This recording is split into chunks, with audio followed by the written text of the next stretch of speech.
ওঙ্কার বাংলায় আপনাদের স্বাগত। সঙ্গে রয়েছে আমি শিল্পা। আসছে বিস্তারিত খবরের দিকে। দীঘা জগন্নাথ মন্দিরের পুজোর প্রসাদ এসে পৌঁছালো সাধারণ মানুষের কাছে।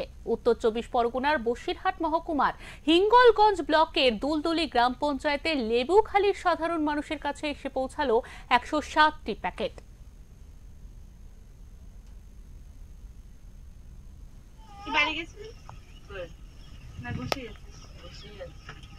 काटनी है तारी काटनी है एक घंटा काटनी है।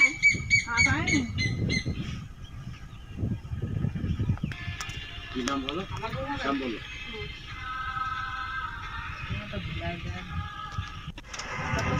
जा করে লাট করে আছে নিবি তো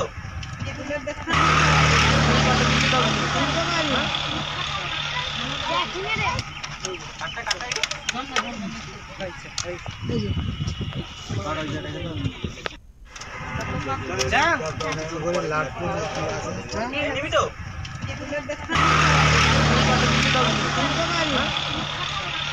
জগন্নাথ মন্দিরের মহাপ্রসাদ পেয়েছি। ঘরে বসে আমরা দিদিকে ধন্যবাদ জানাই এবং আমাদের বৈশাখী মুন্ডা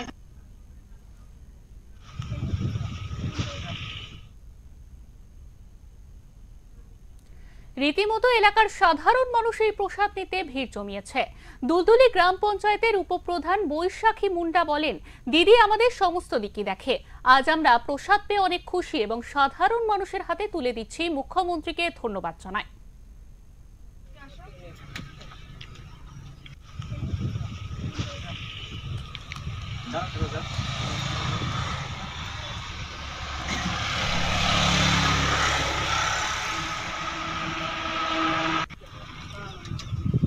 যারা কাট দিয়েছে তারা নাও কাটনি দাও আমরা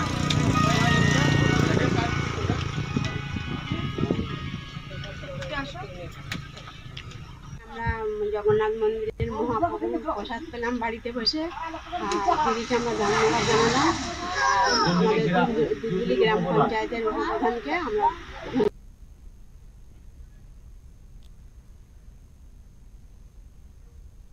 সাধারণ মানুষ বলেন, আমরা ঘরে বসেই জগন্নাথ দেবের প্রসাদ পেলাম, তাতে খুবই আনন্দিত। দুলদুলি গ্রাম পঞ্চায়েতের উপপ্রধান বৈশাখী মুন্ডাকেও ধন্যবাদ জানাই।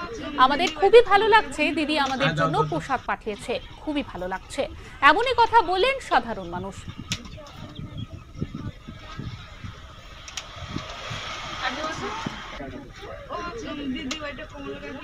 হ্যাঁ যাও দাও তো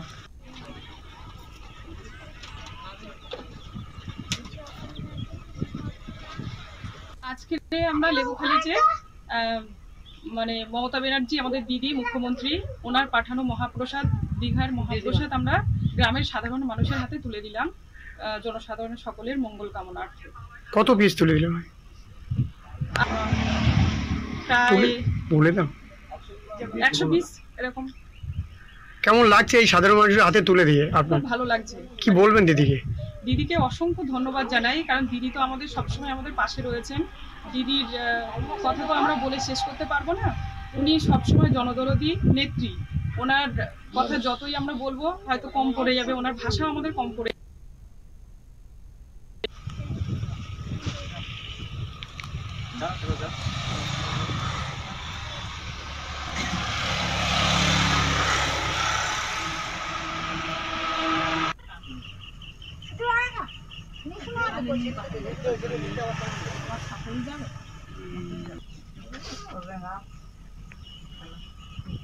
কাটা দাও।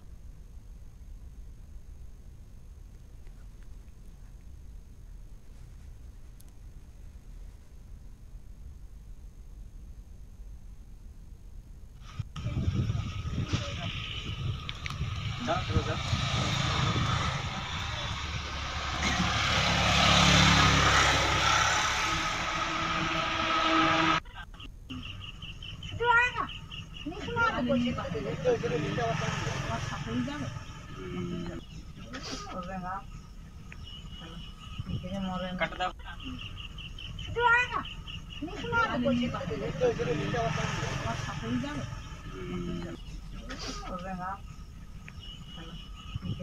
কাটা দাও।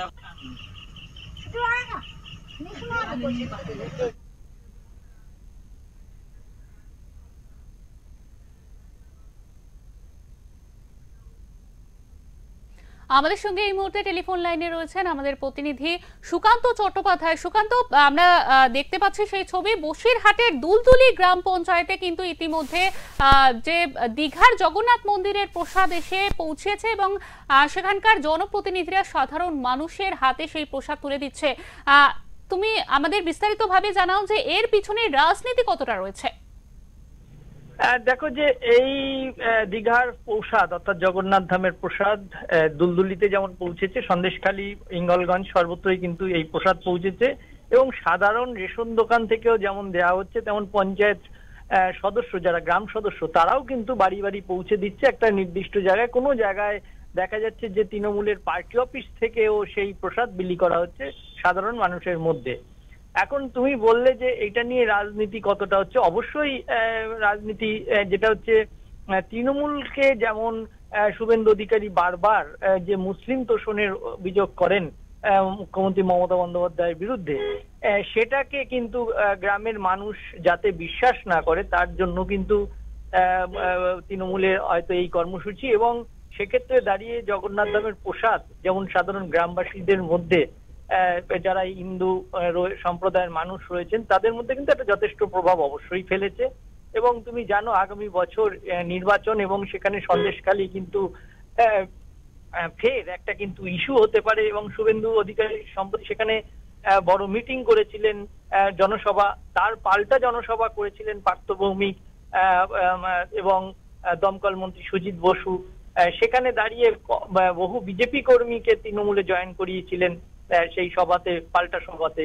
স্বাভাবিকভাবেই কিন্তু জগন্নাথ দেবের প্রসাদ সেখানে বিতরণ একটা নতুনত্ব, অর্থাৎ যে একটা তকমা লাগানোর চেষ্টা করা হচ্ছিল বিজেপির তরফ থেকে তৃণমূলকে, যে তৃণমূল সংখ্যালঘু সম্প্রদায়ের তোষণকারী দল, সেটাকে কিন্তু অনেকটা কিন্তু ঘোচাতে সক্ষম হবে তৃণমূল নেতৃত্ব। এবং এই যে প্রসাদ বিতরণ সেটা একটা কিন্তু বড় হাতিয়ার তৃণমূলের কাছে। শিল্পা, একদমই। সুকান্ত, তোমাকে অনেক ধন্যবাদ। এতক্ষণ টেলিফোন লাইনে ছিলেন আমাদের প্রতিনিধি সুকান্ত চট্টোপাধ্যায়। তিনি বিস্তারিতভাবে জানালেন যে এই যে জগন্নাথ ধামের প্রসাদ বিলি, এর পিছনে কিন্তু একটা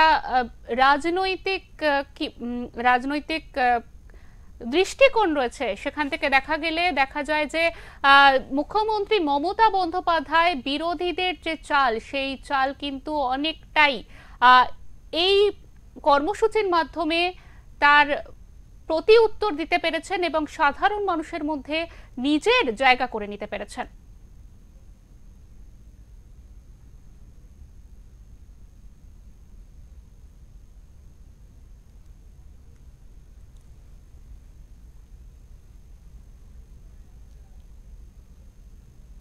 আর অন্যান্য খবরের জন্য অবশ্যই চোখ রাখুন ওঙ্কার বাংলায়।